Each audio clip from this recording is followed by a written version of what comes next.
Hello à toutes et à tous. Bienvenue pour ce webinaire Product Management versus Tech, travail sous haute tension. Je suis donc avec Victor et Frédéric qui vont se présenter dans quelques instants. Vous êtes déjà très nombreux à être connectés. Est-ce que vous nous entendez bien?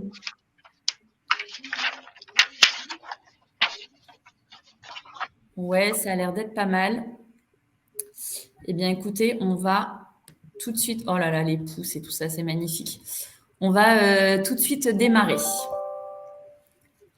Alors, je tenais déjà à commencer ce webinaire en remerciant Lise, Sarah, Cyril et toutes les équipes de business managers, talent managers et directeurs d'agence qui m'ont aidé à préparer ce live avec Frédéric et Victor.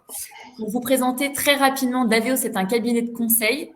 On est présent à Paris, à Lille, à Nantes, à Lyon et à Bordeaux. Et notre spécialisation, c'est le cloud, AWS et GCP, le product management et la tech. Vous comprenez donc notre passion pour le sujet du jour. Alors, si je caricature, ce qui nous a emmené à créer ce webinaire, ce sont les situations trop fréquentes où un PM débarque en réunion tout fier en déclarant « J'ai la solution !» La fonctionnalité va ressembler à ça. Et de l'autre côté, on a les techs qui sont écartés de toute réalité business. Encore une fois, je caricature, mais il y a quand même du vrai. Alors, ces situations, ça crée des tensions entre les équipes tech et produits. La tension, elle est saine pour être productive, mais la haute tension, certainement pas. Alors, je vais emprunter les mots de Raphaël Giordano dans l'ouvrage « Ta deuxième vie commence quand tu comprends que tu n'en as qu'une ». Il faut savoir aimer à la bonne distance. C'est comme avec un élastique. Ni trop serré, c'est étouffant, ni trop distendu parce qu'on finit par perdre le lien. Il faut trouver la bonne tension. Et c'est ce qu'on va essayer de faire avec vous pendant 1 heure, c'est de comprendre d'où viennent les tensions entre ces deux équipes qui ont une parfaite complémentarité et qu'on a parfois tendance à oublier. Et ensuite, nous tenterons de vous apporter notre vision, nos solutions, je mets des grosses guillemets parce que la recette miracle n'existe pas, pour créer la bonne et la juste tension. C'est ce qu'on essaye d'ailleurs de faire chez Daveo. Donc, j'en profite pour vous dire que nous recrutons constamment des PO, des PM, des architectes cloud, des devs full stack, etc. Et pour postuler, il y a une adresse très simple. C'est tm pour talent manager @daveo.fr. Alors, j'ai à présent suffisamment parlé. Sachez que ce webinaire, il est participatif. Donc, inondez-nous de questions auxquelles je suis sûre que Frédéric et Victor se feront un plaisir de répondre. Ça peut être une interrogation, un retour d'expérience, tout ce qui fera avancer le débat est le bienvenu.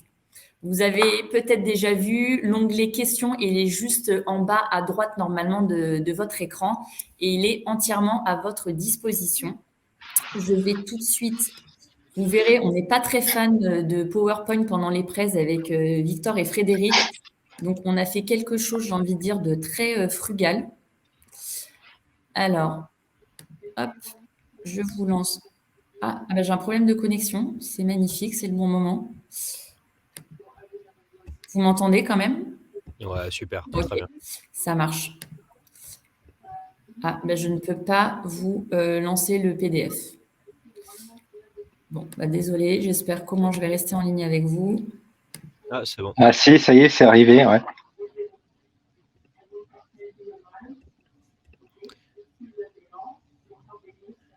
Ok, alors du coup, j'ai l'impression que Géraldine vient d'avoir un petit problème de connexion. On peut Ouais. tranquillement en se présentant. Alors du coup, enchanté et merci à tous d'être présents là sur cette heure du déj. Donc bon, au moins en général, il n'y a pas trop de réunions prévues, mais c'est quand même un effort de faire ça à ce moment-là. Donc merci beaucoup à vous d'être présents avec nous. On est hyper heureux.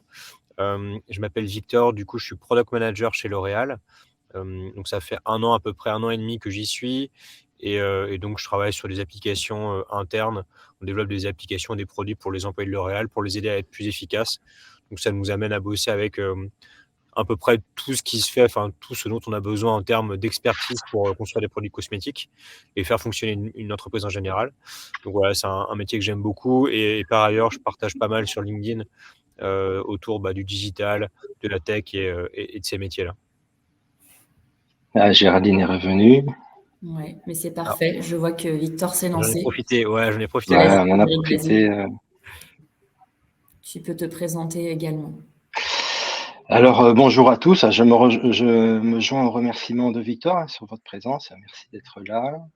Moi, je suis formateur agile, facilitateur, Scrum Master, coach agile. Et je fais aussi du soutien ou de l'écoute empathique. Voilà, je suis un peu en orchestre, finalement. Je travaille pour Daveo. Et alors, avant d'être dans ce métier-là, ou dans ce rôle-là, ou dans ces rôles-là, j'ai travaillé 14 ans, enfin 10 ans d'ailleurs, en tant qu'ingénieur informatique. Alors, soit ingénieur informatique, soit lead tech, soit responsable d'une équipe de développement. Voilà, donc j'ai vraiment un parcours tech à l'origine, et la technologie reste toujours quelque chose qui me passionne et qui me nourrit. C'est parfait. Bon, du coup, je ne vais pas vous lire la petite présentation que j'avais écrite sur Victor et Frédéric parce que ça ferait un peu chemin à l'envers. J'essaye de passer décidément la slide. Est-ce que Frédéric ou Victor, vous pouvez essayer de faire Ouais, parfait. Sur le plan. Donc, vous voyez que le plan, on démarre par les retours aux sources du mouvement agile, et j'en ai peu parlé dans la présentation, dans ma présentation, mais on va beaucoup justement parler dans cette première partie d'agilité, car dans certaines organisations, justement, quand on parle d'équipe et de liens entre elles, on parle d'agilité. Donc, c'est pour ça qu'on va démarrer par le début, tout simplement, pour faire ce fameux retour aux sources. Ensuite, l'idée, c'est de comprendre pourquoi généralement l'agilité, ça ne marche pas. Et ensuite, comment on fait? Parce qu'on veut vraiment vous donner des clés concrètes pour faire que l'agilité soit une réussite dans son organisation. Et ensuite, les premières pistes de solutions que nous, on travaille depuis quelques années, et essayer de faire un échange avec vous là-dessus. Et on va vous demander de travailler un petit peu parce qu'on a dit que justement, c'était participatif. Donc, on va lancer tout de suite, Lise, s'il te plaît, le premier sondage. Et on va vous demander justement, vous, comment vous vous situez dans l'agilité. Voilà, on a mis de 1 à 5. 5 étant évidemment la meilleure note. Lise, si tu peux lancer le sondage.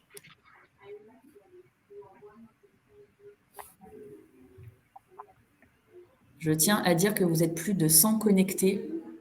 Donc, on espère que nous aurons beaucoup de questions. Donc, normalement, vous devez voir apparaître le sondage juste à côté des onglets chat et questions. Donc, je vois que vous êtes beaucoup de votants. Est-ce que Victor et Frédéric, vous voyez en Non, live? moi je ne le vois pas. C'est le sondage juste en bas à droite, tu peux cliquer dessus. Donc là, pour l'instant, nous avons majoritairement des personnes qui se situeraient autour de 3. Donc une moyenne haute sur l'agilité. On a 7% qui se notent à 5. Et très peu de personnes qui sont entre 1 et 2. Donc, il y a plutôt une bonne connaissance de l'agilité.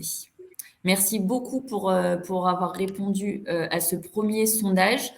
Ce que je vous propose, Victor et Frédéric, c'est de démarrer tout de suite ce webinaire et de revenir justement au retour aux sources du mouvement agile, et peut-être que vous puissiez échanger sur la genèse de l'agilité, et qu'on comprenne vraiment les fondements et d'où ça vient pour enclencher après la suite de la discussion. Ouais, qui veut? Je te laisse commencer, Victor, si tu veux. Ouais, alors bon, pour faire l'idée, c'est pas de faire un cours d'histoire, mais en fait, juste d'un petit peu situer en termes historiques et temporels dans quel contexte on s'inscrit. Donc en fait, on commence à faire de l'informatique de manière assez sérieuse, je pense, à partir des années 80, 85, 90. C'est pas encore l'informatique grand public avec les ordinateurs personnels chez tout le monde, ordinateurs portables au boulot pour tout le monde, et smartphones comme on a aujourd'hui. Mais on va dire, on commence à investir un peu plus dans ce champ-là. Et en fait, dès les années 90, on commence à se rendre compte que le développement incrémental et itératif, c'est un peu plus efficace que faire un fonctionnement un peu plus séquentiel, un peu plus cycle en V, qui était un peu la mode de fer à l'ancienne, où en gros, voilà, on va faire un gros cahier des charges, Puis ensuite, une fois qu'on a fait ce cahier des charges, on va essayer de le valider. On va essayer de développer tout ce cahier des charges, de le tester de manière toute globale d'un coup, et puis ensuite de tout développer. Et en fait, en gros, quand on fait ça, le problème, c'est qu'il y a un tel temps qui passe entre le démarrage et la fin, que souvent, l'utilisateur, à la fin, il n'est pas très content de ce qui se passe, quoi. Donc, dès les années 90, 95, on commence à voir un peu arriver ce genre d'idées. Et ce qui est intéressant, c'est qu'à l'époque, ça vient beaucoup des acteurs techniques. C'est-à-dire qu'on a le framework XP, Extreme Programming, alors je crois qu'il est inventé à peu près dans ces années-là, donc qui met vraiment l'accent sur des ingénieurs, des développeurs qui sont très au contact avec les business owners, avec les utilisateurs, avec des méthodes techniques comme les tests automatiques pour justement pouvoir les rendre très, très autonomes là-dessus. On a des livres d'architecture sur l'orienté objet, où on voit un peu arriver justement cette idée de se dire c'est pas mal en fait de faire des trucs un peu instrumentaux, des cycles de développement. Et ça, on va dire, c'est avant les années 2000. Et en gros, en 2000, 2001, il y a cette espèce de gros pavé dans la mare qui s'appelle le Manifeste Agile, et qui en fait, en gros, je pense, c'est une bonne date de démarrage pour on va dire, la création de l'agile, parce que c'est plus simple de retenir 2000. Et en gros, quand même avant, c'était vraiment dans les années 90-95. Et du coup, le Manifeste Agile, ça sort, donc je crois, en 2001. C'est 17 ingénieurs, 17 développeurs qui vont essayer de donner leurs convictions sur comment il faudrait faire du développement logiciel. Et donc, ils appellent ça l'agile. Alors, je ne sais pas très bien comment ils en sont arrivés à trouver le mot agile, mais ce qui est sûr, c'est que c'était une super trouvaille d'un point de vue marketing, parce que ça a énormément pris derrière. Et au-delà même de la qualité de ce qui était écrit dans le manifeste, en fait, je pense que le terme en lui-même est hyper porteur, hyper puissant. Et ce qui fait que du coup, à partir des années 2000, on a vu un peu commencer à se développer ces approches-là, mais cataloguées comme agile, marketées comme agile.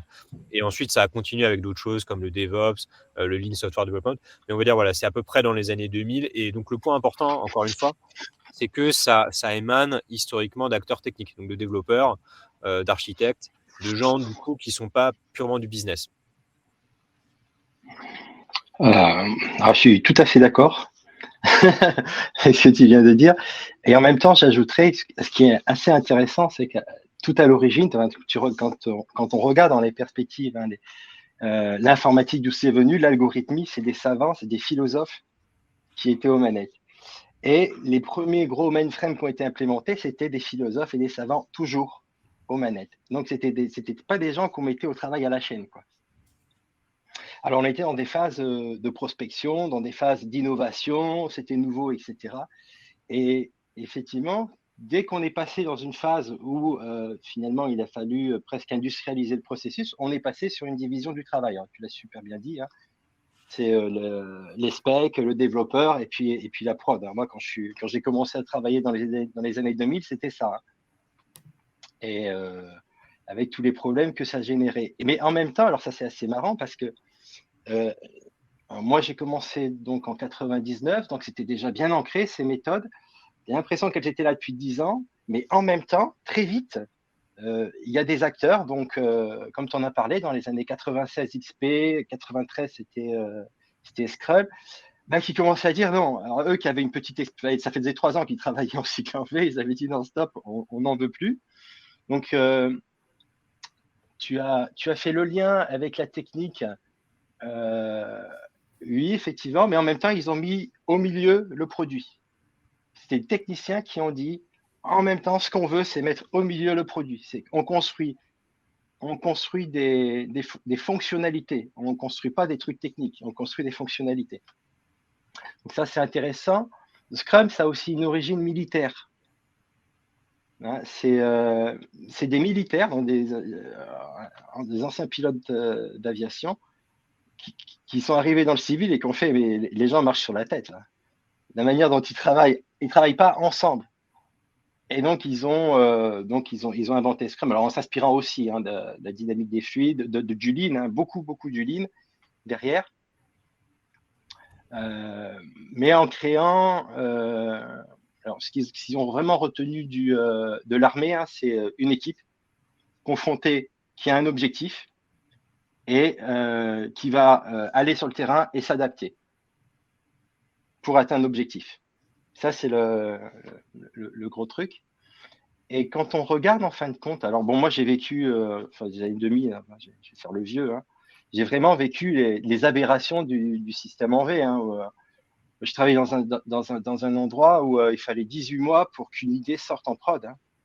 Alors, qu'elle soit petite ou grande, c'était pas le sujet, parce que de toute façon, comme il y avait 4 MEP par an de prévus, qu'il y en avait 2 qui étaient effectifs, parce qu'il y en avait toujours 2 qui plantaient, les sujets s'entassaient dans le pipe. Et plus il y en avait dans le pipe, plus on avait de probabilité pour que ça plante, et donc plus ça prenait du délai. Moi, j'ai assisté aussi à des trucs où les fonctionnels venaient et disaient « Tiens, voilà, il faudrait faire ça ». Les développeurs prenaient, ils disaient rien, ils faisaient, puis ils venaient, à l'époque j'étais responsable du développement, ils venaient me voir, ils disaient « Bon Frédéric, il faut qu'on aille discuter avec les fonds parce que ça ne va pas marcher comme ils ont spéqué ». De toute façon, et puis on leur en a pas parlé. Ouais. Donc, et j'ai aussi vu les ops récupérer des trucs qui ne marchaient pas et les mettre en prod. Enfin, j'ai vraiment vu ça, j'ai vraiment vu le silotage et des équipes qui faisaient des optimisations locales, donc les spécifications qui étaient super bien documentées, mais qui étaient fausses. Mais bon, tant qu'elles étaient bien documentées, des développements qui étaient faits avec des erreurs, quand ça partait en production, ça plantait, mais ce n'était pas la faute des développeurs, c'était la faute des ops qui n'avaient rien compris, et ainsi de suite. Donc, et ce qui est marrant, c'est que, en fait, le manifeste dont tu parlais, il montre bien les défauts des processus. Quand il dit, par exemple, je vais préférer les interactions entre les individus, je vais préférer travailler avec les individus et leurs interactions plutôt que des processus et des outils. Alors, il ne dit pas que les processus et outils, ce n'est pas nécessaire. C'est ce qu'on faisait en cycle en V, on fait des processus et des outils. Il dit, mais on en a tellement fait que ça empêche la collaboration. Donc, ça fait des gens qui vont partir, qui vont faire des optimisations locales. Ben, moi, tant que j'ai fait mon job, ça va. Et puis, à la fin, on sort un truc qui ne marche pas au global. Donc, on oublie. Donc, les groupes ne sont pas responsables. Ce qui est intéressant, du coup, c'est qu'en fait, ce qu'on perçoit là, c'est qu'il y a quand même, au moment où on crée l'agile, en fait, il y a un truc qui ne marche pas en fait, à plusieurs niveaux. Et en fait, quand ça ne marche pas, il y a toujours des répercussions business et on va dire financières à la fin. Et ce qui est assez intéressant, un peu paradoxal quelque part, c'est que au final, c'est quand même pas du business que vient la solution. C'est quand même un peu les techniciens, les développeurs qui, eux, en fait, vont se dire non, mais ça colle pas, on n'aime pas la manière dont ça fonctionne, on n'est pas heureux et pas épanoui dans ce mode de fonctionnement-là, et du coup, qui vont justement vont pousser pour des approches agiles un peu plus efficaces à cette époque-là. Et alors que, et justement, c'est dans l'intérêt de tout le monde et notamment du business, mais justement, on voit que ça vient de la technique historiquement. C'est intéressant et un peu paradoxal. Mais je pense que c'est important de l'avoir en tête justement parce que c'est aussi, à mon avis, une des clés de lecture qu'on doit avoir en tête, que c'est un truc pour les devs, fait un peu par des devs et pour les devs historiquement, du coup, dans la manière de le faire bien fonctionner aujourd'hui. Tu réponds peut-être justement en y greffant quand même très profondément le client, la culture produit. Alors, je suis d'accord. C'est fait par les devs pour le produit. Encore une fois, je crois que c'est très profond. Et je te rejoins que quand on dit c'est fait, moi, ce que j'entends quand tu dis c'est fait par les devs, pour les devs, j'entends que oui, parfois il y a des produits, c'est des ruptures technologiques. Il y a une rupture technologique, et l'iPhone, c'est une rupture technologique, ça crée un produit, même si, bon, c'est une agglomération, on pourra discuter. Bref, voilà, là, ça peut donner cet exemple-là. Mais parfois, la rupture, elle est business, c'est une rupture d'usage.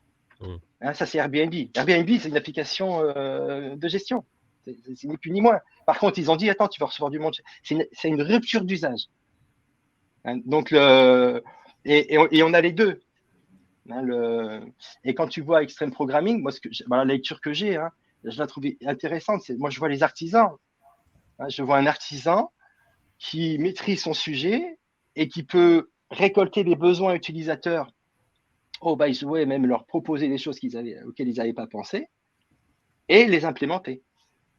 Mais on est bien, mais s'il n'y a pas de client, si on n'est pas à l'écoute du client, de toute façon, l'artisan, s'il fait mal son boulot, s'il n'écoute pas les besoins du client, ça ne marchera pas. Donc, le client est au centre du truc aussi. C'est cette prise de conscience qu'il y a à la fois l'équipe de dev, mais il y a le client qui est au centre. Et c'est lui qui va nous nourrir. C'est lui qui va faire, ça, on ne fait pas sans lui, quoi. C'est pas des experts qui vont créer des solutions pour des clients. Parce que ça aussi, ça marche pas des masses au bout d'un moment, hein. Ouais, et puis du coup, le rôle justement du développeur dans la compréhension du besoin de l'utilisateur final, du client final, qui va être clé là-dedans. Et effectivement, au tout début du phénomène agile, en fait, il y a cette volonté d'introduire un lien très très fort et très de proximité assez important entre ces deux acteurs Et du d'ailleurs, projet. on voit que ça a du mal aussi à prendre. Il y a des c'est pas parce qu'on le dit et qu'on aimerait que ce soit là, c'est que ça marche du premier coup, hein. Alors Ça, c'est justement, clair, hein. on dit que c'est fait par les devs pour le produit. On se dit que ces deux équipes, elles doivent travailler ensemble. Et pourtant, vous commencez à dire que bah, l'agilité, ça ne marche pas forcément. Donc, et pourtant, ça a été fait, je suppose, pour que les équipes travaillent mieux ensemble et soient plus productives. Donc, pourquoi justement l'agilité, ça marche pas? Et apparemment, ça marche quand même souvent pas quand on n'a pas les bonnes clés. Est-ce que c'est les effets euh, est-ce que les effets en gros de l'agilité vont être alignés avec les intentions? Et comment et pourquoi, si on se dit vraiment comme ça en quelques mots, pourquoi ça ne fonctionne pas l'agilité? Ah, je pense qu'en fait, quand on a fait des projets donc en mode itératif, en mode agile, ce qu'on voit, c'est qu'au début, c'est toujours extrêmement positif parce que c'est des manières de faire qui sont très dynamiques. C'est très cadencé, très rythmé et c'est agréable de travailler comme ça. C'est un peu fatigant parfois, mais je veux dire, on aime ce genre de fatigue, on aime ce genre d'effort. Et donc, c'est toujours très agréable dans les premières semaines, dans les premiers mois à voir. Et en fait, je trouve qu'il y a deux éléments qui font que ça se dérègle un peu. C'est que, en fait, au début, donc, on arrive à maintenir un lien assez fort avec l'utilisateur. L'utilisateur final, on arrive à l'intégrer dans les boucles de développement, les boucles de validation. Et c'est un élément important de l'agilité, puisque justement, l'agilité, elle vise à réduire cette espèce d'effet tunnel qu'on a entre le moment où la spécification elle va être écrite, le moment où le besoin émerge et le moment où le besoin est développé. Enfin, et on répond aux besoins sous la forme d'une fonctionnalité informatique. Et donc, du coup, c'est important de mettre l'utilisateur dans la boucle. Mais ce qu'on voit souvent, c'est que, en fait, au fur et à mesure des semaines et des mois, il y a une sorte un peu de lassitude, il y a une sorte un peu de fatigue qui fait qu'on a plus de mal à mettre l'utilisateur dans la boucle tout le temps, à l'intégrer de manière très très régulière. Et en fait, on le fait souvent pas par mauvaise volonté. C'est parce qu'en fait, on a un peu l'impression au fur et à mesure, côté produit, côté dev, qu'on le comprend bien, qu'on maîtrise ses enjeux. Et puis côté utilisateur, peut-être que lui aussi, en fait, il a moins de temps pour être mobilisé. Donc il y a cette espèce de phénomène de lassitude qui fait qu'on est moins user-centric. Et donc en fait, on ajuste moins le produit au fur et à mesure sur les besoins d'utilisateur. Ce qui fait qu'en fait, on va de facto, de manière assez logique et naturelle, mécanique même, avoir un produit qui va moins lui convenir. Et donc, en fait, notre agilité, elle va moins bien fonctionner. Je pense que c'est le premier point, moi, je dirais. Donc, on a cette user centricity qui va un peu se dégrader avec le temps. Le deuxième aspect, à mon avis, c'est que au début, quand on développe en agile, d'un point de vue vraiment technique, souvent, on va pouvoir partir de zéro en général, ou en tout cas, on a un peu une sorte de table rase, même si on réutilise des composants à droite à gauche. Et en fait, la complexité de notre code, la complexité de nos applicatifs, elle est plutôt limitée au démarrage. Et on va essayer en plus de démarrer petit, de faire du test and learn, de commencer petit, puis de grossir progressivement. Donc en fait, au démarrage, la complexité va rester limitée. Et je pense qu'au fur et à mesure qu'on rajoute des fonctionnalités, le fait de fonctionner en sprint, par exemple, va peut-être nous empêcher de faire attention à des bonnes pratiques de conception technique. On va peut-être mettre un peu trop la pression aux développeurs pour qu'ils finalisent rapidement les fonctionnalités. On va peut-être un peu moins se poser la question de est-ce que du coup, j'ai pas une manière plus efficace d'un point de vue archi de faire telle fonctionnalité. Et en fait, au fur et à mesure, de la même manière qu'on avait une sorte de fatigue qui s'installait, qui s'instaurait, on va avoir une sorte de. Alors, on parle de dette technique, mais de manière plus générale, je pense qu'il y a une sorte de moins bonne qualité qui s'installe au fur et à mesure. Et en fait, ça va s'accompagner du coup d'un code, d'un legacy qui va devenir de plus en plus complexe. Ce qui fait qu'en fait, au bout de quelques semaines, quelques mois, ça va pouvoir devenir beaucoup plus compliqué de rester agile, ne serait-ce que parce que bouger une ligne de code à un endroit va bouger des choses à un autre endroit. Et donc, on va perdre en fait en capacité à faire évoluer rapidement le logiciel.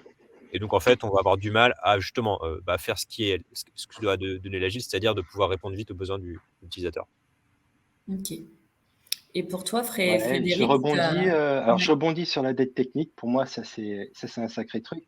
En fait, si tu regardes, enfin, Scrum est assez intéressant parce que il élude plein de problèmes en disant il y a une équipe qui fait un produit, quoi. Dans la vraie vie, c'est pas ça. Dans la vraie vie, quand il y a un déploiement dans l'écosystème, eh ben, on va voir qu'il y a une équipe il n'y a pas qu'une équipe sur tout le flux de valeur.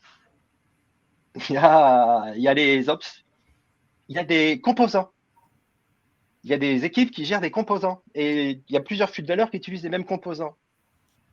Et comme on ne sait pas travailler plusieurs équipes sur un même composant, ben on garde autour du composant des sachants, des choses comme ça.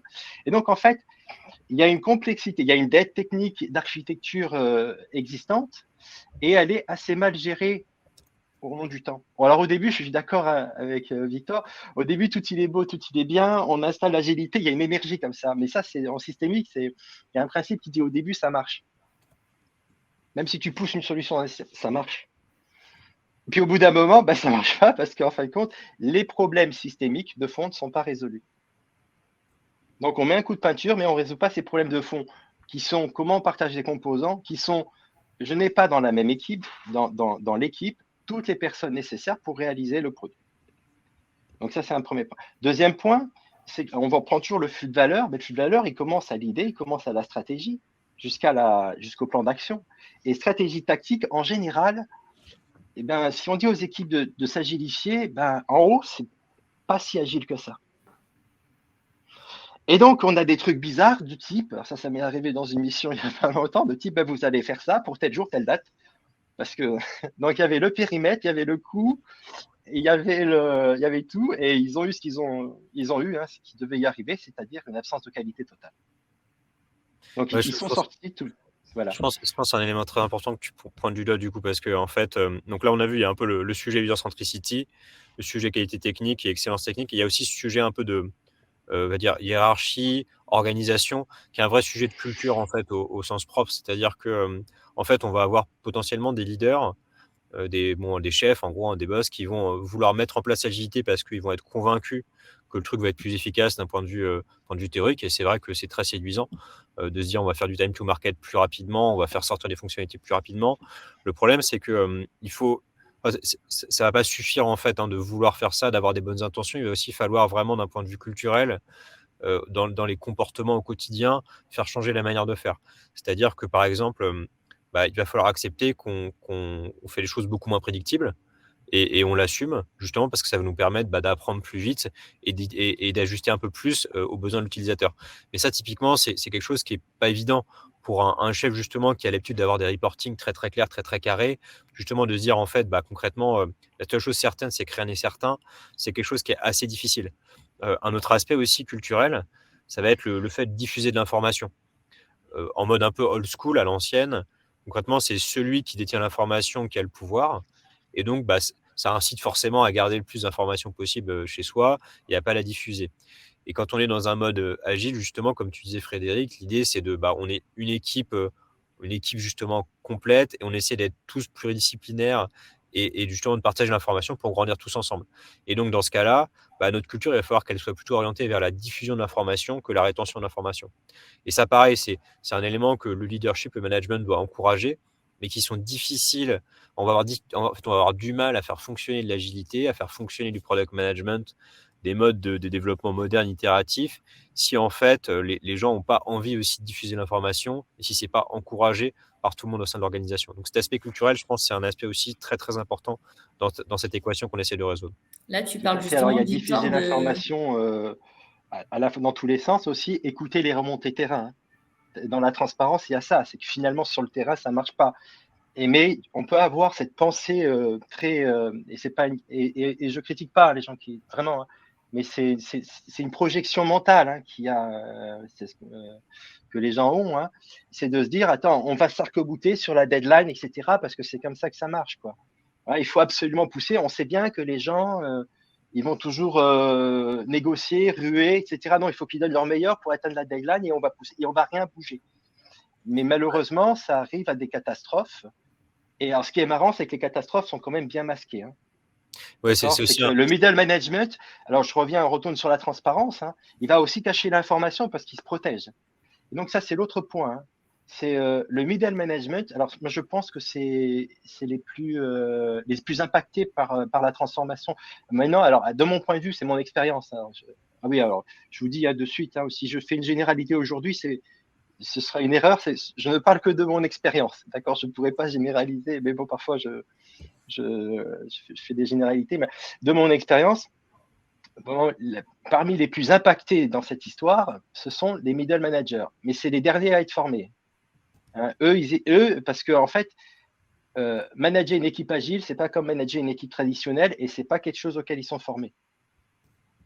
Donc, je sais pas si tu Il voulais y a rebondir un dessus. point, je pense, qui est important parce que tu parlais, Victor, justement de culture d'entreprise et je pense que ça peut répondre en partie. Il y a Dorian qui nous pose une question et qui demande est-ce que la difficulté à faire de l'agile by the book dont on parle là, est-ce que pour vous c'est propre au modèle français ou est-ce que vous diriez aussi la même chose sur un modèle anglo-saxon?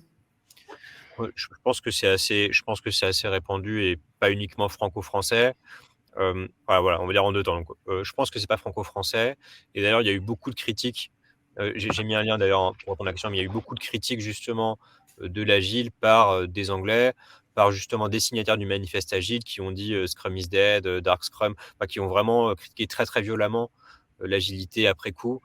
Et pareil, qui vont par exemple être aussi très critiques envers Safe, et du coup les évolutions, enfin voilà, on va dire l'agilité de deuxième génération. Donc ça, je pense que c'est assez répandu et sur LinkedIn ou sur les réseaux, en fait, il y a beaucoup d'influenceurs anglais aussi qui vont pas mal taper sur l'agilité, sur Twitter, pareil. Donc voilà, je pense que c'est assez répandu. En revanche, c'est peut-être quand même pour nuancer, je pense qu'il y a des éléments un peu franco-français qui vont rendre ça plus difficile.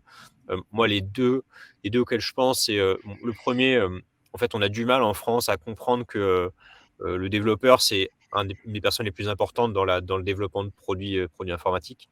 Enfin, je ne sais pas très très bien pourquoi, mais aux États-Unis, en fait, un développeur il peut vraiment gagner très très bien sa vie, par exemple, et ça va vraiment être une rockstar dans l'organisation. Donc, moi, je sais pas, tu as des devs chez Google qui doivent vraiment gagner des centaines de milliers de dollars par an.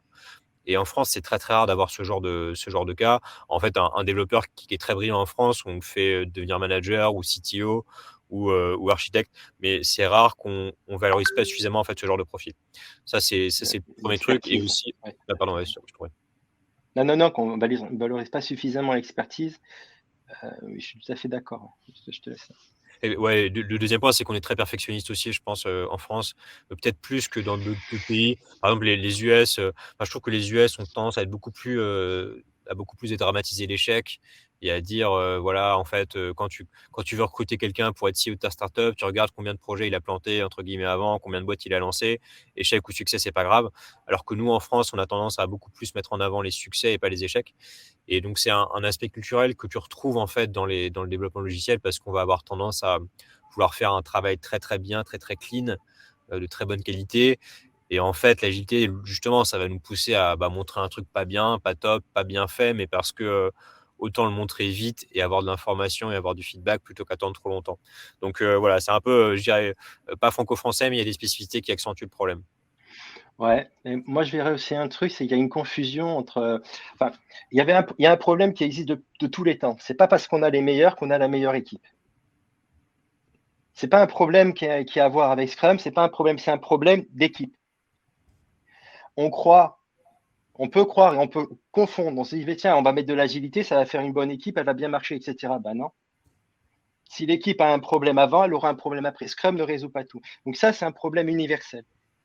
Ensuite, je rejoins, et je pense qu'il y a une confusion là-dessus. Ensuite, je rejoins, il y a quand même des particularités. Alors, moi, j'ai un peu frayé dans le monde anglo-saxon. Euh, Ce que j'ai vu, c'est qu'effectivement, et les fondateurs de Scrum, ils en parlent aussi. Hein, ils disent au bout de 2 sprints, si ça ne marche pas, tu vires l'équipe. Ça, c'est américain. Qu'est-ce qu'ils disent derrière? Ils ne disent pas ce qu'ils veulent dire derrière. Ils veulent dire, si les gens ne croient pas dans le framework, c'est pour ça qu'ils disent ça ne marche pas, s'ils n'adhèrent pas aux valeurs qu'il y a derrière, ce n'est pas la peine de les garder. Tu peux te séparer et ne garder que ceux qui adhèrent à ce framework. En France, on n'a pas la même législation et on n'a pas la même culture. On va essayer de garder les gens. Mais par contre, on a donc cette même problématique, c'est comment on fait fonctionner une équipe. Et c'est aussi quelque chose qu'on n'adresse pas forcément en entreprise de manière très très pertinente. Dans la genèse, on parlait bien évidemment de la genèse de l'agilité, on a parlé de Scrum, on a parlé de l'extreme programming. Et il y a Alexis qui demande, est-ce que des méthodes qui seraient plus modernes comme ShapeUp viendraient pas répondre à certaines des problématiques qu'on annonce là? Je pense que l'avantage de ShapeUp, c'est que ça met vraiment l'accent sur ce qui est le plus important et on enlève un peu peut-être des fioritures autour qui pourraient un peu nous éloigner de l'objectif initial et nous distraire notre attention de ce qui est le plus important. Donc, je pense que ShapeUp, c'est effectivement ça fait partie des éléments de réponse aujourd'hui. Par contre, attention, je pense que ça reste un truc assez disruptif pour pas mal d'organisations, pour pas mal de structures. Donc en gros, je pense que là où on arrive à le mettre en place, où on comprend que c'est pertinent et que ça va aider, en fait, ça va être utile et efficace, je pense qu'il y a pas mal d'autres organisations qui sont un peu moins matures et donc qui vont avoir du mal à mettre en place ce qu'on a dit sur la culture, sur les aspects d'excellence technique, où en fait, du coup, ça sera même pas dans l'équation parce que ça serait un changement un peu trop brutal. Et je pense qu'en fait, globalement, là où on arrive à le mettre en place, justement, ça représente globalement des organisations plutôt matures qui fonctionnent déjà bien. Par contre, l'utiliser dans des structures qui sont moins matures et qui ont plus de mal avec l'agilité, je ne suis pas sûr que ça marcherait. Justement parce que peut-être que le gap de compétences, le gap de compétences est un peu trop large à franchir. Et du coup, ça me permet aussi de répondre à une autre question sur justement Safe et la culture d'entreprise. Je pense que Safe, justement, c'est une assez bonne acculturation à l'agilité. Par contre, en fait, en pratique, typiquement, il faut faire attention parce que c'est un truc de la rigidité. Ça met quand même beaucoup d'échelons hiérarchiques, organisationnels, là où l'agilité, c'est ce qu'on disait avec Frédéric au début, c'est un truc qui se pense comme le développeur va parler à l'utilisateur final et puis c'est tout. Là où Safe va mettre beaucoup d'échelons à la fois d'un point de vue vertical, d'un point de vue hiérarchique vertical et puis d'un point de vue organisationnel, d'un point de vue horizontal. C'est-à-dire que voilà, on va un petit peu silloter quand même. Et donc attention à ça. Donc moi, voilà, en fait, bon, pour dire voilà, Safe, c'est bien pour la culturation, mais après en pratique, attention. Et ShapeUp, justement, je pense que faut être acculturé avant, mais après, si tu le mets en pratique, ça peut bien fonctionner. Alors, je connais pas ShapeUp, Safe, ouais, je suis tout à fait, je suis bien aligné là. Moi, ce que j'aime bien beaucoup dans Safe, c'est les questions auxquelles ils répondent. Donc, se demander pourquoi ils ont fait ça, et c'est top parce que Safe répond aux bonnes questions. Ensuite, je n'ai jamais vu du Safe déployé by the book, je ne sais pas si ça existe. J'ai vu des écosystèmes prendre des bouts. Et je trouve que c'est plus approprié ça que prendre des bouts dans Scrum, et ça on pourrait peut-être en reparler. Donc, le pattern qui émerge bien, c'est le programme incrément et la gestion du portfolio. Donc ça, c'est pas mal. C'est des choses qui marchent, qui émergent et qu'on peut adapter. Donc, effectivement, c'est une bonne introduction, Safe, pour acculturer, pour se poser les bonnes questions. Après, se dire, tiens, est-ce que c'est la bonne implémentation ou pas par rapport aux questions? Et là, il peut y avoir des évolutions de fait. Tu parlais d'écosystème, Frédéric, et une question, je pense qu'on s'est tous posé à un moment donné, alors plutôt au début, je pense, de l'agilité. L'agilité, ça s'applique, c'est pour que ça fonctionne, il faut que ça soit un écosystème entier qui applique, on va dire, le fonctionnement de l'agilité. Ou est-ce qu'il y a une équipe comme ça en entreprise qui peut être agile et qui peut bien fonctionner? Ah ben forcément, enfin, on en a parlé, hein, il faut que tout l'écosystème, surtout le flux de la valeur, de la stratégie jusqu'à ce soit agile. Sinon, en fait, on ne va pas avoir tous les bénéfices. C'est important. Donc, ça veut dire aussi une capacité de la stratégie et de la tactique à, bien entendu, se donner un objectif dans le temps, parce que ça, on en a besoin parfois pour les campagnes de pub, etc. Mais à se dire, on va adapter le périmètre, on va changer en cours de route, on va apprendre des choses et on va peut-être réduire la voilure d'un côté, augmenter un peu d'un autre côté, etc. Donc, on va s'adapter. On va privilégier l'adaptation au changement qu'un plan. Et ça, c'est un truc qui est quand même culturellement difficile à obtenir au niveau de la stratégie et de la tactique. Ok, parce que je pense qu'on a tous vu, je trouve, il y a 5-10 ans, il y a eu une grosse explosion de l'agilité dans les entreprises. C'était un peu le truc cool qui se résumait à accrocher des post-it et faire des réunions, effectivement, pour se dire, allez, tel fonctionner, ça marche ou ça marche pas. Et moi, j'ai fait plein de boîtes où, en fait, il y avait juste une équipe qui était en général soit l'équipe digital ou l'équipe dev qui fonctionnait en agilité, alors que tout le reste de l'entreprise avait une culture, on va dire, un peu plus classique. Donc à ça, on répond que ça fonctionne quand même nettement moins bien, voire pas du tout. Oui, oui, je pense que et je pense du coup ça va me permettre d'enchaîner un peu sur le lien entre le business et les développeurs, enfin on va dire on va dire les gens qui construisent le logiciel et les gens qui le vendent, le market ou communiquent dessus, ou en tout cas qui sont dans cet écosystème du produit. En fait, je pense que et c'est une question qui était posée d'ailleurs dans le chat sur comment on fait face à un expert fonctionnel ou un expert quel qu'il soit qui n'est pas suffisamment acculturé aux aspects agiles. En fait, je pense que il faut quand même, enfin voilà, il faut réussir à. C'est assez convaincant quand même les approches agiles. En fait, tout le monde normalement devrait avoir conscience que c'est plus efficace. C'est-à-dire que même si vous êtes business, côté sales, en fait, vous voyez bien que développer de manière incrémentale, ajuster aux besoins de l'utilisateur, ça marche mieux à la fin. Le logiciel est de meilleure qualité. L'utilisateur, il est plus content parce qu'on a réussi à prendre en compte ce dont il avait besoin et on a réussi à ajuster en fonction de ce qu'il voulait lui. Les fonctionnalités, elles viennent plus vite. Donc en fait, il y a globalement, c'est un truc un peu win-win en fait, où tout le monde est à peu près d'accord. Donc c'est un des éléments, je pense, un des premiers éléments à bien mettre en avant, c'est que sur le fond, en fait, l'agilité, elle profite à tout le monde. C'est pas un truc en fait qui est juste pour que les devs bossent plus rapidement, plus efficacement, et puis ensuite derrière les autres se démerdent. En fait, c'est vraiment pour que toute l'organisation de manière générale soit plus efficace. Et c'est une manière de rendre l'informatique, le digital, les softwares comme un truc qui permet de révolutionner ce que font les entreprises et les rendre beaucoup plus efficaces. Donc, je dirais c'est un des premiers éléments pour répondre à la question. Je pense que c'est sur le fond en fait, c'est montrer la puissance de cette approche-là et que c'est plus efficace en fait. Que si on impose à des gens des manières de faire, si on impose aux développeurs les manières de faire, en fait, ça risque de pas bien marcher. Inversement, si on leur laisse plus de responsabilités, si on les fait discuter avec l'utilisateur final pour qu'il le comprenne, a priori, on a plus de chances que le logiciel à la fin fonctionne bien. Ça, je pense, c'est la première chose. Après, du coup, évidemment, c'est une conduite du changement à faire, hein, donc il va falloir faut y aller progressivement, peut-être pas d'un gros big bang d'un coup, mais en tout cas, faire par petites itérations, petites touches, pour réussir à sensibiliser, c'est peut-être une bonne manière de faire. Et du coup, oui, je voyais un point sur le chat justement qui disait parfois justement il faut essayer de protéger un peu les développeurs, ne pas communiquer sur tout et en fait éviter de mettre la pression aux développeurs sur les trucs qui vont pas en valoir la peine. Et en fait, j'ai envie de dire oui et non. Je pense que oui, effectivement, si on est au département juridique et que potentiellement on a une réglementation qui va nous tomber dessus dans 6 mois, mais que c'est pas sûr, et donc du coup, en fait, on se dit, il y a une probabilité quand même non nulle que le problème n'arrive pas. Du coup, on va peut-être faire gaffe à pas communiquer dessus. Donc effectivement, faut savoir doser le bon niveau d'information. Par contre, il faut aussi pas trop babysitter les développeurs. Il faut les mettre en lien avec les utilisateurs Ce sont pas finaux. des enfants. Ouais, exactement. Faut pas les infantiliser surtout. Oui, je te rejoins. Faut les mettre face aux sponsors. Je pense que c'est important du coup que ce soit pas juste les profils product qui vont pitcher le produit qui marche super bien, le plus beau produit. C'est important en fait des interlocuteurs techniques aussi, les développeurs, de les valoriser. On disait un peu qu'en France on a du mal à faire ça justement. C'est pas dans la culture, c'est souvent plutôt les managers, les choses comme ça.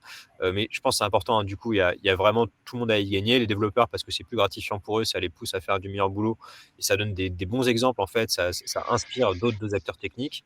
Et en fait, les product managers, le business aussi, parce qu'en fait, pour eux, ça permet d'avoir des gens qui maîtrisent bien leur sujet, qui en parlent. Et donc, dans certaines situations, c'est super important. Tu disais, Alors, Victor, qu'il ne fallait pas infantiliser, justement. Pardon, Fred, tu disais qu'il ne fallait pas infantiliser. Et je trouve que ça fait un rapprochement avec les enfants. En fait, parce qu'un enfant, ouais, tout à fait. Et le paternalisme, on parlait et c'est la confiance. En fait, il faut faire confiance à un enfant pour qu'il puisse apprendre par lui-même et développer ses projets. Et du coup, c'est tout ça pour dire qu'en fait, on parle de confiance là, en fait, entre les équipes et que s'il y a un rapport de force qui est inégal, ça marche pour toute équipe. Quand il n'y a pas de confiance, c'est difficile d'avoir la productivité escomptée à la fin. Ouais, quand il n'y a pas de confiance, il n'y a pas de sécurité psychologique. Alors, pour revenir, en fait, moi, ce que je trouve assez marrant, c'est que j'ai parlé d'infantilisation parce qu'il y a aussi ce côté, le capitalisme paternaliste en France. Hein, on trouve donc le pater nostra aussi, hein, c'est culturel en France aussi. Donc, le père a raison et il fait la paix dans les équipes. Hein, et tout le monde est content. Enfin, finalement, on râle, on veut de la liberté, etc. Mais enfin, dès qu'il y a un problème, on passe par les managers pour résoudre le problème. Mm. Et on reste enfant. Ouais, je D'accord. pense que c'est un problème Ça dans arrange les à la sens, quoi. fois psychologiquement les équipes et à la fois alors que ce qu'on veut, c'est des adultes au travail. On se retrouve chez les manches et on travaille ensemble. Pour En- répondre à la question des tensions dans les équipes, des tensions avec le fonctionnel, ouais, mais ça, c'est un truc. Alors, moi, j'ai pas de solution miracle. Enfin, si on avait une, mais donc là, récemment, bah, j'en parle parce que c'est un problème auquel je suis assez fréquemment confronté. Et récemment, on a créé des jeux pour mettre les gens, pour mettre les fonctionnels à la place des devs, pour leur montrer à quel point ça pouvait être négatif d'imposer une solution versus on pose une exigence fonctionnelle, business, et on co-construit une solution ensemble. Donc, à la fois, ils voient, à travers le jeu, hein, la puissance de ça et les effets délétères si on ne le fait pas. Donc, ça, c'est pour créer la dissonance dans l'esprit des gens. C'est pour leur faire vivre en un temps très court ce que normalement, ils pourraient vivre, mais en un temps beaucoup plus long. Le fameux vie ma Donc vie. ça c'est. Et ensuite, on n'est pas magicien. Enfin, il n'y a pas de magie. Parfois, il y a des gens qui vont être résistants au changement parce que leur estime d'eux-mêmes est touchée. Alors moi, ça fait 15 ans que je travaille, que je fais la même chose. Maintenant, tu me dis que ce que je faisais, c'est nul. Ce que j'ai toujours fait, c'est nul. Et comme ces personnes vont confondre ce qu'ils font et eux-mêmes, donc je suis nul. Donc, il faut aussi savoir accueillir ça et l'écouter. Il y a une dimension, parfois dans la résistance, qui est psychologique. Et il faut pouvoir l'écouter. C'est Voilà. important, je pense, de pas trop traumatiser. Enfin, alors, traumatiser, le mot est un peu fort, mais effectivement, comme tu le dis, quand on a bossé d'une certaine manière pendant pas mal d'années, c'est difficile de changer du jour au lendemain ses manières de faire. C'est tout à fait normal qu'on soit habitué à une certaine routine. Donc, il faut savoir en fait emmener les gens par la main aussi. C'est du fond, voilà, il faut convaincre effectivement que c'est plus pertinent, mais c'est aussi de la forme. Il faut savoir accueillir, faire preuve d'empathie, accueillir les objections et emmener vers la bonne manière de faire. Et du coup, j'aime beaucoup ce que tu disais sur le fait un peu de ce côté un peu vie ma vie, où on essaie de se mettre à la place de l'autre. Deux approches deux approches qui sont assez liées aussi que j'ai mises dans le chat, qui en fait s'appelle le domain driven design et behavior driven development. Mais c'est des approches qui sont assez similaires au sens où en fait elles vont avoir pour but de faire dialoguer les acteurs métiers et les acteurs techniques, donc le développeur, l'utilisateur, sans avoir forcément cet intermédiaire du product owner, du product manager, du business owner, quel que soit son nom, chef de projet, MOA, chef de projet fonctionnel, chef de projet technique. Sans avoir ces intermédiaires-là, on va essayer de faire parler ensemble le technique et l'utilisateur, le métier et les développeurs. Et l'idée, c'est justement qu'ensemble, ils vont pouvoir échanger avec moins de quiproquos, parce que justement, on n'aura pas ces différents étages de communication entre l'un et l'autre. Et ça va nous permettre de justement se créer une sorte de langage commun, une compréhension commune. Et à la fin, nos applications, elles vont refléter cette compréhension commune. C'est-à-dire qu'il y aura moins de quiproquos. On ne va pas développer un truc parce qu'on a compris que c'était ce que l'utilisateur voulait, alors qu'en fait, ce n'était pas ça. Et on va avoir un peu la même manière d'appeler les choses. Et ça va être assez puissant, justement parce qu'au final, c'est complexe en fait. Enfin, ce qu'il faut bien comprendre, c'est qu'un logiciel, c'est complexe parce que le métier, on va dire le business, la vraie vie, c'est complexe. Et aussi parce que l'informatique, c'est complexe. Et donc, en fait, en essayant de bien se comprendre déjà sur le monde dans lequel on bosse, le métier dans lequel on bosse, le métier, du coup, les enjeux métiers, au moins, on réduit un peu cette complexité-là. Alors que justement, si on essaye, enfin voilà, justement, si on fait pas attention avec ces éléments de complexité à la fois informatique et d'un point de vue métier, le truc va être beaucoup, beaucoup plus délicat à gérer. Je vous propose Ouais, tout à d'avancer fait. Alors, un petit peu pour rentrer là dans la deuxième partie de ce webinaire, parce qu'il y a beaucoup de choses à dire. Il est déjà 12h48 et il y a beaucoup de questions.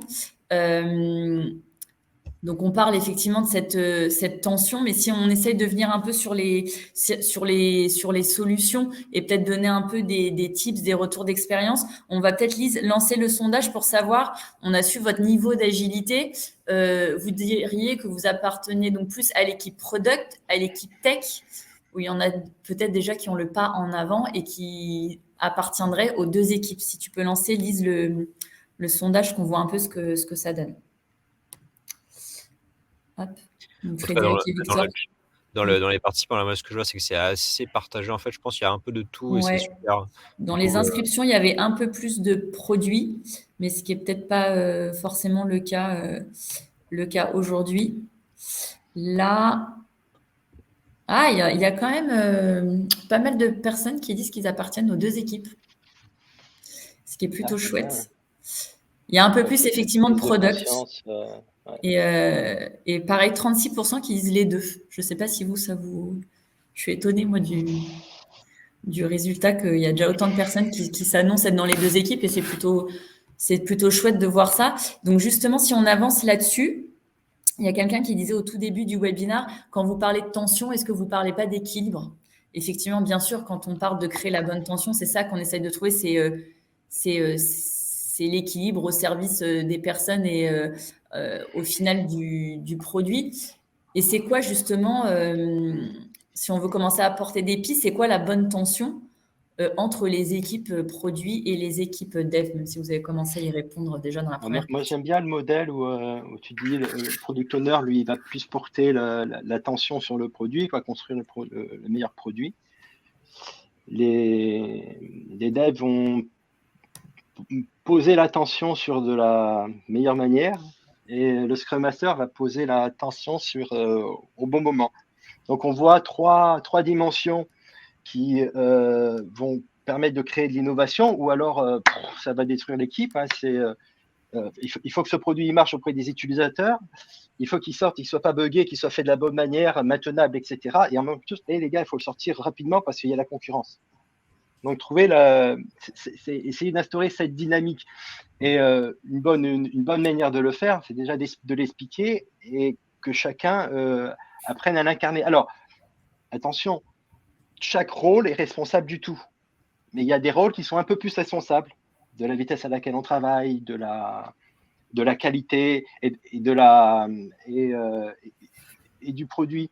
Et quand je dis la question, là, quand on a un profil très orienté produit, des évaluations pour garder un œil sur le budget, comment on fait confiance ou challenger? En fait, c'est assez marrant parce que moi, pour challenger quelqu'un, si je n'ai pas confiance en lui, je peux le mettre au défi. Hein, je suis dans la défiance. Au défi, ça veut dire qu'il faut que j'ai une mesure qui me dise ça marche pas ton truc. Donc, si je n'ai pas confiance dans l'équipe de dev, ça peut être le cas, hein, ou si je sens qu'ils ne sont pas matures, etc., je peux leur demander des métriques. C'est OK, vous allez mettre une architecture en place. En quoi cette architecture, elle va être impactante par rapport à mon produit? C'est quoi la métrique qu'on va suivre? Et par rapport à cette métrique, et donc par rapport à cette métrique et l'objectif qu'on se met aussi, c'est quoi les investissements qu'on met en place? Et là, on va pouvoir voir si les investissements vont pouvoir permettre, au moins en théorie, si ça va permettre de récupérer des effets positifs, ou si c'est trop cher. Bref, on va commencer à discuter des vrais sujets. Ouais, je pense que du coup, effectivement, pour moi, le business, comme tu dis, c'est les vrais. Enfin, il faut amener la discussion sur les vrais sujets. Donc, c'est-à-dire, il faut que le business, ou en tout cas le PM qui représente le business, apporte une vision très très claire de ce dont on a besoin. C'est-à-dire le problème qu'on essaie de résoudre, l'enjeu fonctionnel. Enfin, voilà, c'est quoi du coup le problème qu'on essaie de résoudre. Et ensuite, ça va être plutôt le développeur qui lui va nous proposer une solution pour y répondre. Mais donc, le rôle du PM, ça va pas être du coup d'empiéter sur je pense qu'il faudra utiliser telle technologie pour faire ça. Son rôle, ça va plutôt être de dire voici ma compréhension du problème, voici ce que nous a dit l'utilisateur, voici sur quoi on doit bosser. Et derrière, après, c'est aux développeurs de proposer une solution pour répondre à ça et pas l'inverse du coup. Hein. Il ne faut pas qu'il y ait d'erreur de casting, évidemment, c'est important. Concrètement, moi, je travaille avec une équipe qui était endettée. Et ils n'arrivaient pas à prendre. Donc, ils ont à un moment donné décidé de créer un automate pour se désendetter. Comment c'est passé? Ils ont dit, nous, on va investir tant, on espère gagner de temps. Donc, ils ont investi plus, ils ont gagné moins la première année. Mais enfin, les années suivantes, ils gagnaient. Donc, ils ont pensé gagner, ils ont gagné 5 sprints, ils ont investi 3 sprints. Mais donc, ils en ont gagné 2. Enfin, ils ont gagné 2 sprints et les années suivantes, c'était 5 sprints. Donc, sur les 2 sprints, en plus, ils ont gardé un sprint pour eux pour faire de l'amélioration continue. Ils ont négocié, voilà. Et je trouve, voilà, ça c'est une bonne. On parle d'investissement. Hein, on n'est pas là pour faire une architecture c'est un investissement. Ouais, et je pense le terme est important. Je pense qu'en fait, à la fois en fait, le business, le PM doit rester en fait humble et orienté vraiment problème. Il doit être orienté très très problème et non pas solution. Mais je pense qu'aussi il faut que les développeurs du coup dans leur relation avec le produit en fait soient capables de montrer l'impact de ce qu'ils développent et de dire, voilà, du coup, on n'a pas juste fait du code pour faire du code. En fait, on l'a fait parce qu'on a le sentiment qu'on va avoir tel impact à la fin sur l'utilisateur final. Et je pense que c'est plus gratifiant pour tout le monde aussi. Parce que pour un développeur, en fait, au final, faire des lignes de code pour les lignes de code, ça n'a pas beaucoup d'intérêt. Ce qui est important, c'est justement à la fin d'avoir de l'impact pour l'utilisateur. Et donc, en fait, il y a cette sorte de, voilà, il ne faut pas que le PM empiète sur le job du développeur. Et il faut que le développeur aussi arrive à traduire ça en termes d'impact, comme le product, en fait, aurait envie d'entendre. Je pense qu'il y a c'est vraiment cette dynamique. Voilà. Et là, on est au bon niveau de discussion. Et d'ailleurs, le cloud, moi, je trouve que c'est vraiment génial parce que on voit, tu sais, avec tous ces mots là en Ops, FinOps, DevSecOps, etc. On voit la partie investissement technique.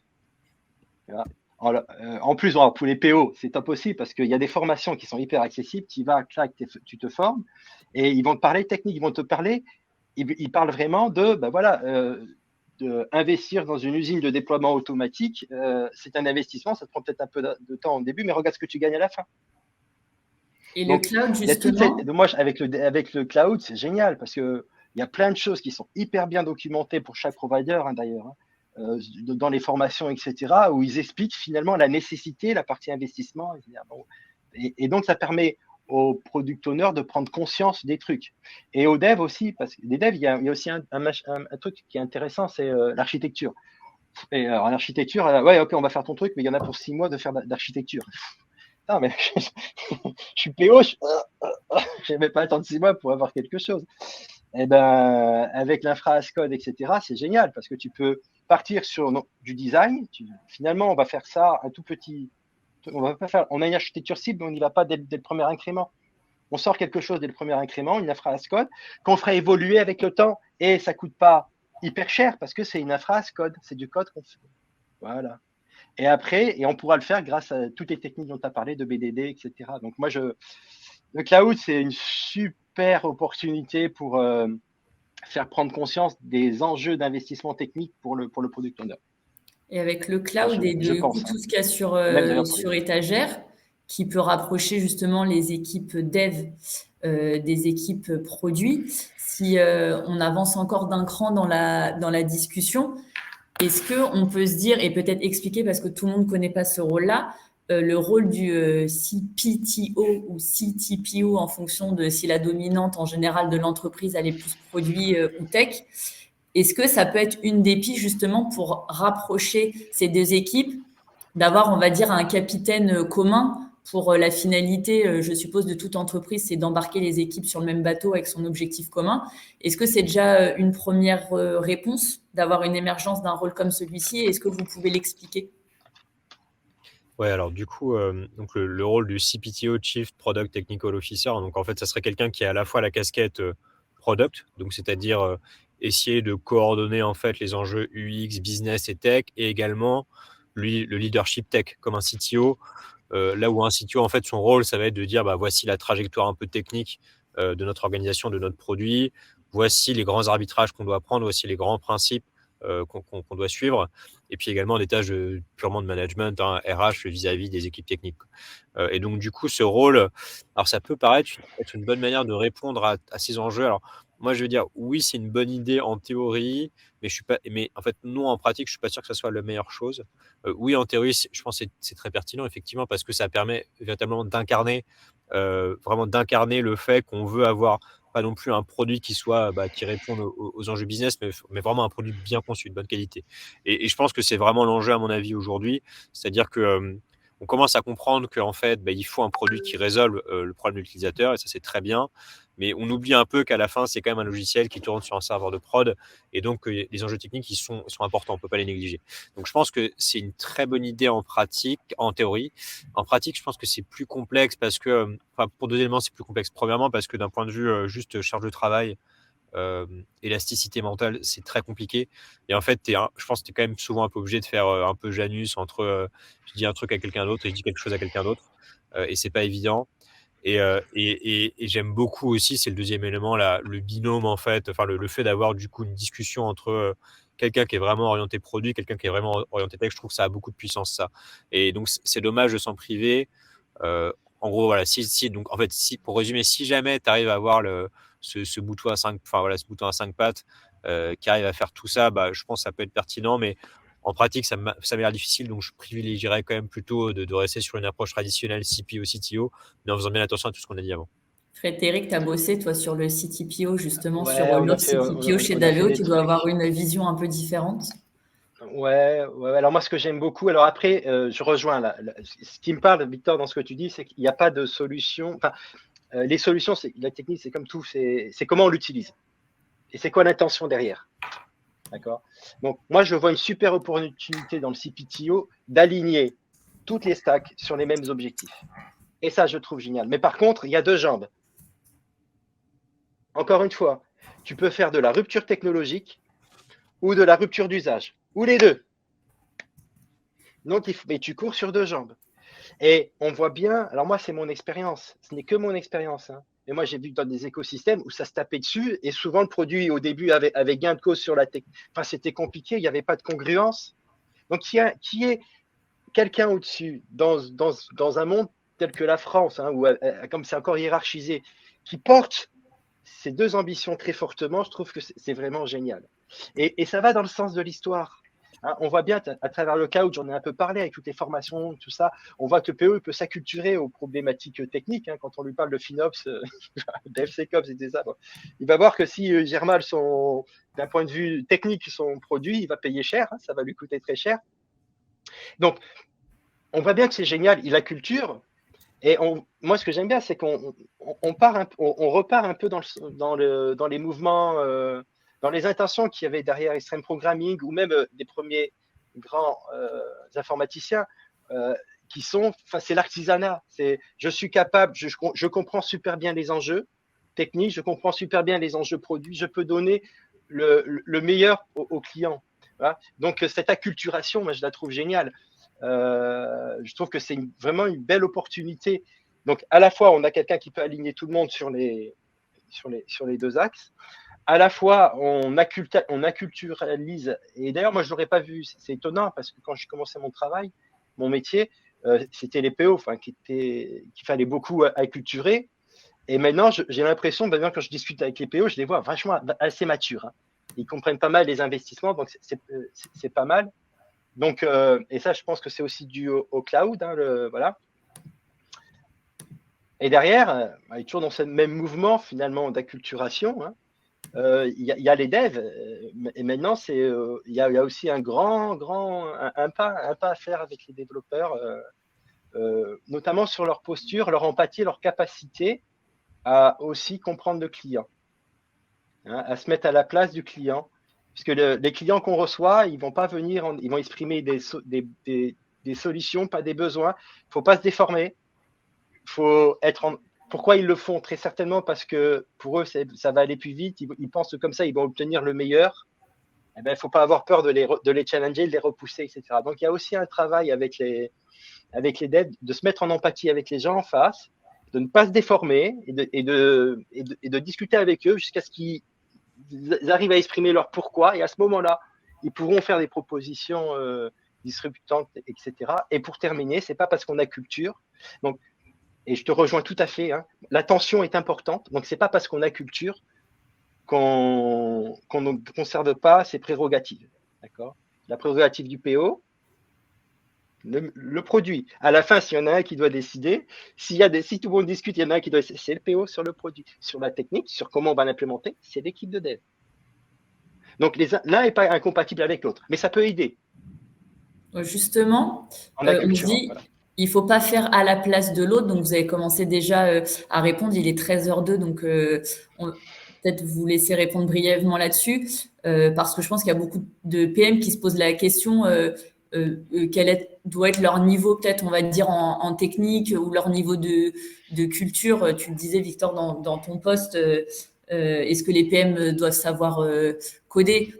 On se doute bien que c'est pas ça le truc, mais c'est comment comprendre l'autre. Et pareil, le PM, il doit se former, à la technique. Ça doit être quoi son niveau pour bien comprendre l'autre et faire lui-même bien son métier de product dans un monde où tout est digitalisé, où on voit que le cloud est en train de prendre une place. On est au niveau de l'acculturation, c'est juste comprendre suffisamment les enjeux derrière la technique pour pouvoir bien les challenger, etc.